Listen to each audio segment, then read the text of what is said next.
Hello there. Thanks for coming by PosterCentral.com's video blog today. I'm Pete Howard, and oh my goodness, look at this early monster Dylan merchandising piece from 1963. Talk about the start of his career in Columbia Records and everything. Isn't this thing a beauty? It's just really thick, heavy cardboard made to sit on a countertop, of course, of a record or a department store, and basically, obviously like any advertising piece, acquaint the public with this new folk singer who's out of New York City and starting to make waves in 1963. Bob Dylan, America's most compelling folk artist. What a great sign. I just love this thing. I guess you would describe it as a 1963 Columbia Records, thick cardboard, countertop promotional retail store display. I guess that's quite a mouthful, but basically you need all those words to really pin it down exactly to what it is. So I just love this piece. I've known about it for decades, and it's just awesome. Now, what's a really fun aspect about this thing is that Columbia actually made two different versions. They made a black and white and a color version, you could say, or you could say they made a smaller and a larger version, and this is, of course, the black and white smaller version, which actually takes up two, I call it two panels. See the fold down the middle, and we're going to get some glare, by the way, when I move it around. Clearly it's two panels connected with a fold. Actually, it's the panels weren't separate and connected. They were all printed together and then just bent in the middle. Excuse me. This is the two-panel version, and it's obviously entirely black and white. Well, there's a three-panel version that off to the left shows Dylan's first two album covers. And rather than just tease that, I'm going to go ahead and show you a picture of that, and that would be right here. And as you can see, voila, there it is, the exact same display I've been holding, except up to the left is Dylan's two albums, obviously the first album on the bottom from '62, just called Bob Dylan, and the Freewheelin up top from 1963. In addition to just showing the album covers, underneath each cover there's also a slug line. The top one mentions Blown in the Wind, and the bottom one gives a little line from a review of Dylan from a news magazine at the time called the Saturday Review. So this one's fun to have, the three-panel version with the color and all that, but obviously today in person here I have the two-panel version. And what's interesting is that that bigger three-panel version could only be displayed by stores and stuff during the year of 1963, because what happened in January '64 when Dylan's third album came out, well then people might look at that display in the store and say, you know, hey, where's the newest album? This thing's kind of old or whatnot. But this piece, what's great about the two-panel version is that it could also be used through all of 1964 as well, the year in which Dylan released two more solo acoustic albums, The Times They Are A-Changin' and Another Side of Bob Dylan. So this was perfectly in place, even though, of course, the fourth album wasn't, it was really singer-songwriter stuff by then as opposed to folk music. But this could be up in stores right through, spring of '65, and the release of Bringing It All Back Home, when Dylan introduced, obviously, electric instruments into his playing. So this thing had a longer life, which is pretty cool. Another thing I like about this is that it did not fade. You have to remember that with point of purchase, POP pieces like this, merchandising pieces, promo posters and displays and all that, they were up inside stores or department stores, record stores and so forth that had fluorescent lights up in the ceiling, those white tube lights. And those things really suck the life out of posters and displays over time. Or sometimes, of course, there's storefront windows where natural sunlight would come in, and sunlight, of course, sucks the color and everything out of things over time. This thing, with just black and white, I believe it withstands those elements just fine and looks pretty great. But look what happens to this three-panel version. Once again, here's one that was remained and folded up for a long time and didn't get exposure to the elements. But look what happens when it's exposed to those elements I just told you about. Wow, look at that, huh?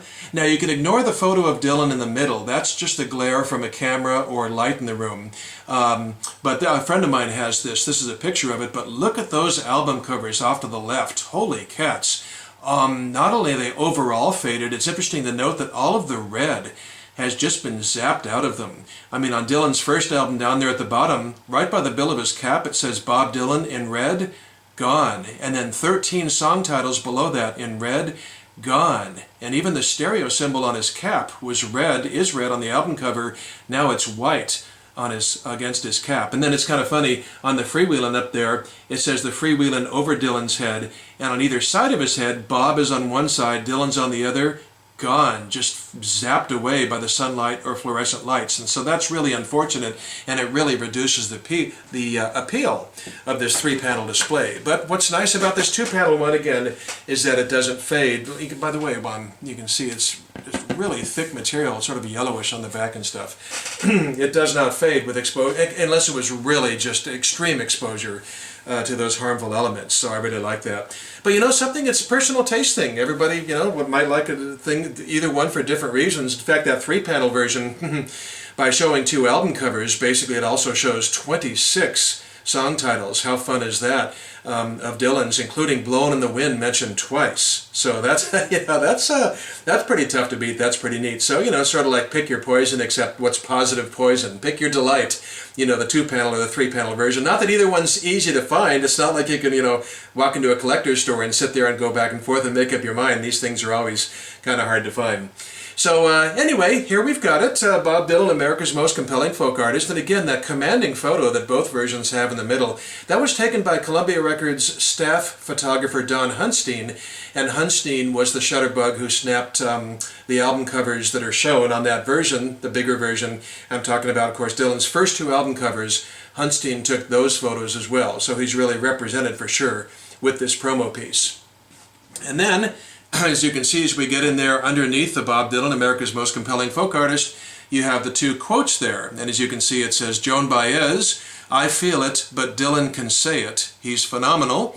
And then you've got Peter, Paul, and Mary with "the most important folk singer today." To me, the Baez quote sounds pretty authentic. She was more than a big fan of his, too. Of course, she was his lover for a while.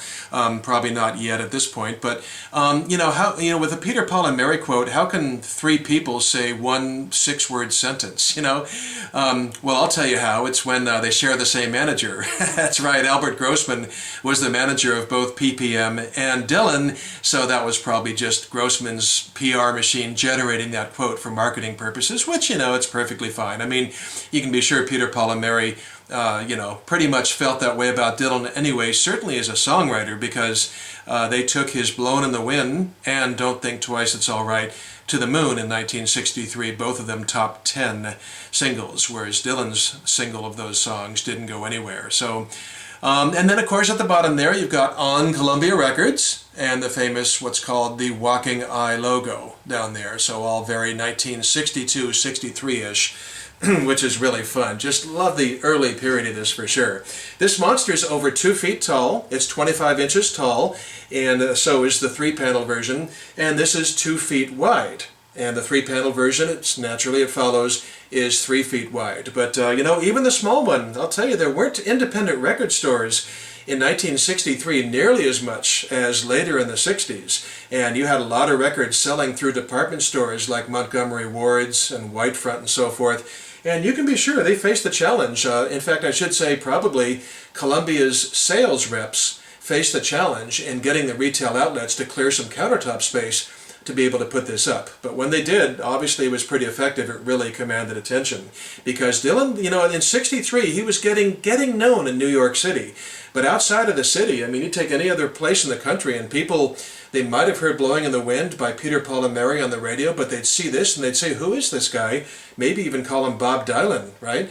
And then they'd read, they'd look it over and read the quotes and everything, and it would sort of give Dylan a big, credibility hit right from the beginning there when people saw this display, if this is how they were exposed to him for the first time. Boy, I'll tell you, I just love this great early promo piece, and it's my favorite promo piece of Bob's from the 60s. It's just fabulous, and a lot of it's credited to that Hunstein photo. But all the words are killer, too. I mean, talk about straight and to the point. America's most compelling folk artist. Unless you're a total, like a Rolling Stone, electric Bob fan, most of my friends are fans of both his phases, acoustic and, acoustic and electric. So from the acoustic tip, you can't beat this. It's just the cat's whiskers, I think I said at the beginning of the video. So hope you enjoyed seeing it today. It's a real honor and pleasure to show it to you. And boy, I'll tell you, thanks a lot for stopping by. This is the most compelling promo poster I think I've ever shown you. And hope you enjoyed seeing it. And we'll see you again for something soon. Okay, bye-bye.